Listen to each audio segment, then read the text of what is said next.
Kanselasyon sa Kyrgyzstan, damay nga ba ang Japan? June 6 na laban ni Casimero, Hubert at Paras, nanganganib na makansela. Isang malaking shockwave ang yumanig sa mundo ng boxing matapos opisyal na ihayag ng Japanese promoter at founder ng Seiko X-Lash na si Koki Kameda na hindi matutuloy ang kanilang nakatakdang torneo sa Kyrgyzstan. Higit sa lahat, isiniwalat din niya na hindi sigurado kung matuloy ang inabangang event sa IC Japan sa darating na June 6, 2026. Dahil sa opisyal na payag na ito na inilabas itong May 18, 2026, malaking banta ito sa mga nakalinyang laban ng tatlong paboritong buksingerong Pilipino, John Nariel Cuadro Alas Casimero, Kenneth the Loverboy Luber, at Vince the Ring Girl Loverboy Paras. Hinggil sa IC tournament na darating ngayong June 6, sa kasalukuyan ay hindi namin masabi nang may buong kumpiyansa na ito ay siguradong matutuloy. Ayon sa opisyal na pahayag ni Kameda, ang kawalan ng katiyakan na ito ay nagdulot ng matinding pagkabahala sa mga tagahanga ng boxing, lalo na't puspusan na ang naging preparasyon ng mga Pinoy fighters para sa kanilang pagbabalik sa ring sa Japan. Upang intindihin kung bakit umabot sa ganitong sitwasyon, ipinaliwanag ni Koki Kameda ang kasaysayan ng promotion. Noong August 2024, nagsama ang dalawang malaking puwersa, ang 3-150 fight na pinamunuan ni Kameda at ang Lash Bumo ng pagmamay-ari ng Lash upang buuin ang kilala ngayong bilang Seiko X-Lash.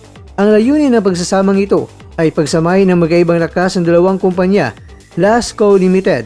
Sila ang nakakota sa pamamahala ng pondo, pinansyal na aspeto at pangkalatang operasyon ng mga torneo. 3-150 fight, sila ang namamahala sa boxing operations tulad ng matchmaking, pagkuha ng mga boksingero at ugnayan sa boxing network. Sa kasamang palad, nagkaroon ng matinding problema sa pagitan ng pamunuan ng Lash at ni Kameda. Ayon sa Liam, nagkaroon ng matitinding diskusyon ukol sa kung ligtas at sigurado pa bang may taguyod ng Seiko X-Lash ang susunod na laban sa ilalim ng kasalukuyang sistema ng pamamahala. Ang hindi pagkaunawaan sa pondo at direksyon ang direktang dahilan kaya tuluyang kinansila ang event sa Kyrgyzstan at naging 50-50 ang kapalaran ng June 6 card sa Japan. Ang balitang ito ay isang napakatinding dagok para sa Team Philippines. Si John Nariel Casimero na naghanap ng buwelo para muling makakuha ng pagkakataon sa titulong pandaigdig ay matagal nang nag-aabang sa laban nito sa Japan upang patunayan na karapat-dapat pa rin siyang tanghaling kampyon. Bukod kay Casimero, labis din na naapektuhan sina Vince Paras na nakatagdasan ng magipag-rematch o sumabak sa krusyal na laban sa Japan upang iangat ang kanyang world ranking. Kenneth Luber, isang umusbong na talento na nag-aalay ng dugo at pawis sa gym para sa malaking break na ito. Batid ni Kameda ang bigat na epekto nito sa mga atleta na nagsakripisyo na ilang buwan sa kanilang training camp. Para sa mga atleta na nakatagdang lumaban, ginagawa namin ang lahat ng aming makakaya na makahanap ng bagong entablado sa lalong madaling panahon upang maging sulit ang lahat ng kanilang pinaghirapan, giit ng Japanese promoter. Kaya naman ang mga kwento ay may pag-asa pa. Sa kabila ng pangakong ito, ang paghanap ng bagong promoter venue sa loob ng natitirang 2 linggo bago ang June 6 ay isang napakalaking habulan laban sa oras. Sa pagtatapos ng kanyang payag na may petsa na May 18, 2026, humingi ng taus-pusong paumanin si Koki Kameda sa lahat ng mga sponsors, boxing fans at mga taong apektado ng gulong ito.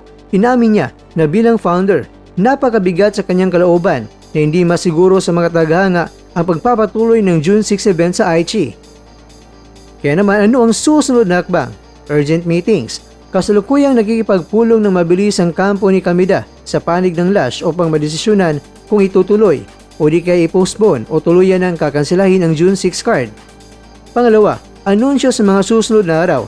Nangako si Kameda na sa loob ng limitadong oras na natitira, maglalabas sila ng final na desisyon ukol sa magiging kapalaran ng torneo.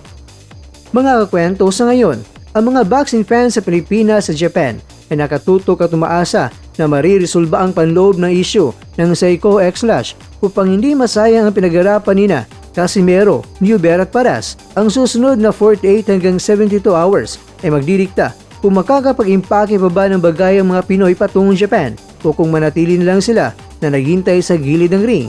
Sana ay matuloy ang laban ito. Hindi pa naman sigurado na kansilado talaga.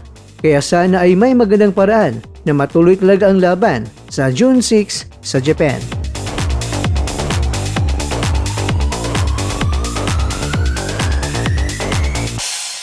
Sa bawat suntok may sa bawat Mga kakwento, hanggang dito na lang muna ang ating kwentuhan. Huwag kalimutan na mag-like, share at subscribe. Ako po si Mr. Kwento. Ito ang mga kwentong maaring hindi pa nakwento sa inyo. tayo ng boses ang hindi pa napapansin ng mundo. Samahan niyo akong busisiin ang bawat kwento at bawat sakripisyo ng mga mandirigmang mga Pilipino. Ito ang kwentong di pa nakwento. Pilipinas para sa mundo. Pilipinas para sa mundo.